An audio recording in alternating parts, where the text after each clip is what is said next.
안녕하세요. 피기빈입니다. 저는 평소에 소비를 절제하는 걸 습관화해오고 있는데요. 오늘은 제가 소비를 절제하기 위해 해온 방법들을 공유해봅니다. 일명 나 이것까지 해봤다 시리즈입니다. 첫 번째, 아이들 머리카락 셀프 헤어컷 하기. 저는 큰 아이가 태어나고 아이가 8살이 될 때까지 두 아이의 머리카락은 제가 직접 깎아줬어요. 사실 처음부터 절약을 생각해서 직접 깎아준 건 아니었고, 저희 큰애가 워낙 겁이 많아서 처음 미용실을 데려간 날 정말 온 동네가 떠날 지경으로 울더라고요. 머리카락을 어찌저찌 깎은 후에 그걸 채 털지도 못한 채로 그냥 집으로 왔었거든요. 그 후로는 동네 민폐 방지를 위해서 직접 유튜브로 방법을 찾아보고 가위와 바리깡을 따로 구매해서 직접 깎아줬어요. 처음에는 쥐 파먹은 듯이 정말 이상했지만 7년 넘게 직접 깎아보다 보니 서당계 3년이면 풍어를 읊는다고 나중에는 나름 볼만해지더라고요. 남자아이들은 그래도 3주에 한 번씩은 머리를 깎아줘야 깔끔한데 아이가 둘이다 보니까 그 비용도 만만치 않아 보였고, 무엇보다 집에서 깎아주다 보니 아이들도 편하고 돈도 절약되어 좋더라고요. 올해 들어서는 학교도 다녀야 하고 이제서야 셀프 헤어컷에서는 독립했습니다. 미용실은 시댁 근처에 저렴한 동네 미용실을 가게 되어 비용은 많이 들지 않는 곳으로 다닐 예정이에요. 두 번째, 점심은 간단하게. 최근에 김경필님이라는 분이 한 유튜브에 나와서 절약과 관련된 방송을 하시더라고요. 그걸 우연히 들었는데 듣다가 뜨끔한 항목이 하나 있었어요. 요즘 세대들이 낭비하는 항목 중에 사내식당을 놔두고 밖에 나가 사 먹는 거가 있더라고요.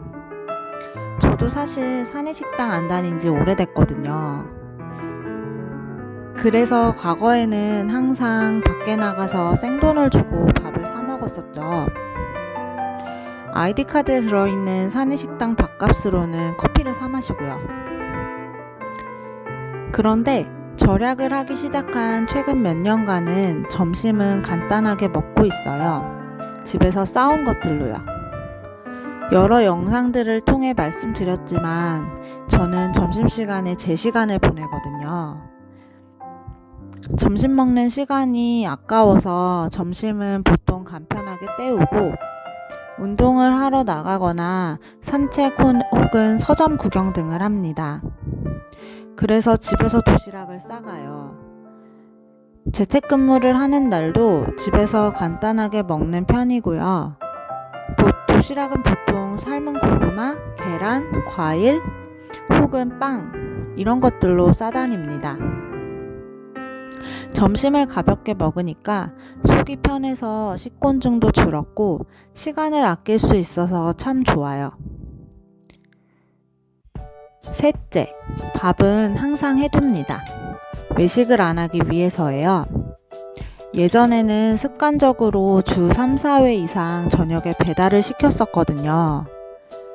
그런데 보통은 뭔가가 먹고 싶어서가 아니라 집에 밥이 없거나 혹은 저녁을 차리기 싫은 귀찮은 순간에 배달이 시키고 싶어지더라고요. 그래서 저녁에 집밥을 먹을 수 있도록 환경을 조성해줬어요. 밥은 우선 항상 해두고요. 재택근무를 하는 날은 점심시간을 활용해서 간단하게 찌개 하나라도 끓여둡니다. 그마저도 귀찮은 날에는 에어프라이어에 굽기만 하면 되도록 생선이나 삼겹살 같은 재료를 냉동실에 넣어두기도 하고, 정말 아무것도 하기 싫다 이런 날은 비빔면에 군만두 조합으로 저녁을 때우기도 합니다. 사실 밥만 있으면 계란 후라이 하나로도 밥 먹을 수 있잖아요. 이런 습관을 들이니 배달 습관에서 벗어날 수가 있었어요. 넷째, 대형마트는 거의 가지 않아요. 유일하게 가는 마트는 코스트코입니다. 코스트코에 가서도 대량 구매는 잘 하지 않고요. 고기류나 생선, 그리고 아이들 옷, 양말, 속옷 이런 것들이 저렴하고 질이 좋아서 이런 항목 위주로만 구매를 합니다. 코스트코에서는 무조건 현금만 사용하고 계획한 항목 외에는 구매하지 않습니다. 그러다 보니 코스트코 장을 보더라도 보통 한 번에 10만 원이 넘는 소비는 하지 않는 것 같아요. 그 외의 생필품들은 주로 근처 슈퍼에서 필요한 것만 구매하고 한 달에 2번 정도는 온라인으로 필요 물품만 딱 장을 봅니다. 견물생심이라고 마트에 자주 가면 그만큼 소비도 늘어나는 것 같아요. 소비를 줄이는 가장 빠른 방법은 장을 아예 안 보는 것입니다. 5째, 택시를 타지 않습니다. 사회초년생 때만 해도 저 택시를 정말 많이 탔던 것 같아요. 저는 주로 셔틀버스를 타고 출퇴근을 하는데요.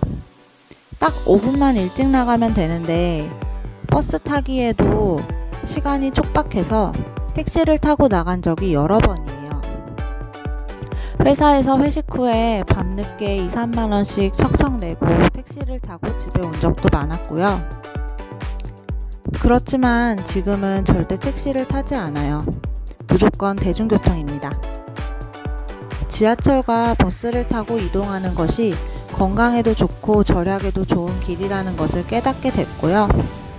무엇보다 일찍 도착하는 것이 좋다는 마음가짐으로 아예 넉넉한 시간에 출발하여 일찍 도착하면 근처 임장을 하기도 하고 시간이 애매하게 남을 때는 휴대폰으로 전자책을 읽기도 해요. 시간이 넉넉하니 마음도 여유롭고 돈도 아끼고 좀 더 생산적인 생활도 하고 일석삼조입니다. 6째, 물건은 필요할 때만 삽니다. 참고로 저는 집에서 입는 잠옷과 속옷 모두 신혼 때 구비한 것들입니다. 사실 많이 낡았고 구멍이 나기도 했지만 성능에는 지장이 없어서요. 아직도 잘 입고 있어요. 옷은 사회생활을 해야 하니 가끔씩 구매하기도 하는데 비싸지 않은 곳에서 기본템 위주로 구매해서 오랫동안 입습니다. 보통 한 번 산 옷은 5년 이상, 10년까지도 입는 것 같아요. 마지막, 아이 교육과 관련된 비용은 계획적으로 소비합니다. 첫째 아이는 6, 7세 2년간 영유를 보냈어요. 그렇지만 영유 효과를 극대화하기 위해서 몇 가지 노력한 것들이 있어요. 아이 돌 지나고부터 영어 음악으로 노출을 시켜주었고요. 저희 집 아이들은 집에서 영어 영상만 보여줍니다. 그랬더니 특별한 노력을 하지 않아도 귀는 다 뚫리더라고요. 독서는 대여 위주로 책을 구비합니다. 1, 2주에 한 번씩 부지런히 도서관을 왕래하며 아이들이 좋아하는 취향의 책들을 열심히 빌려다 줍니다. 한글 도서관도 다니고 영어 도서관도 다녀요. 공부가 아니라 즐기면서 재밌게 책을 접하도록 아이의 취향과 반응을 끊임없이 살펴보고 아이들 흥미 위주로 책을 넣어줍니다. 영어학원과 태권도 등은 다니고 있기에 수학같이 제가 해줄 수 있는 영역은 엄마인 저와 꾸준히 하고 있어요. 하루 20분 정도만 딱 시간 내서 수학은 꾸준히 연습할 수 있도록 제가 봐주고 있어요. 그렇게 하니 아이가 필요한 부분도 알 수 있고 돈도 절약되어 아주 좋은 것 같습니다. 어떤가요? 너무 청승 맞나요? 이제는 습관이 되어 굳이 노력하지 않더라도 제 삶에 모두 스며들었어요.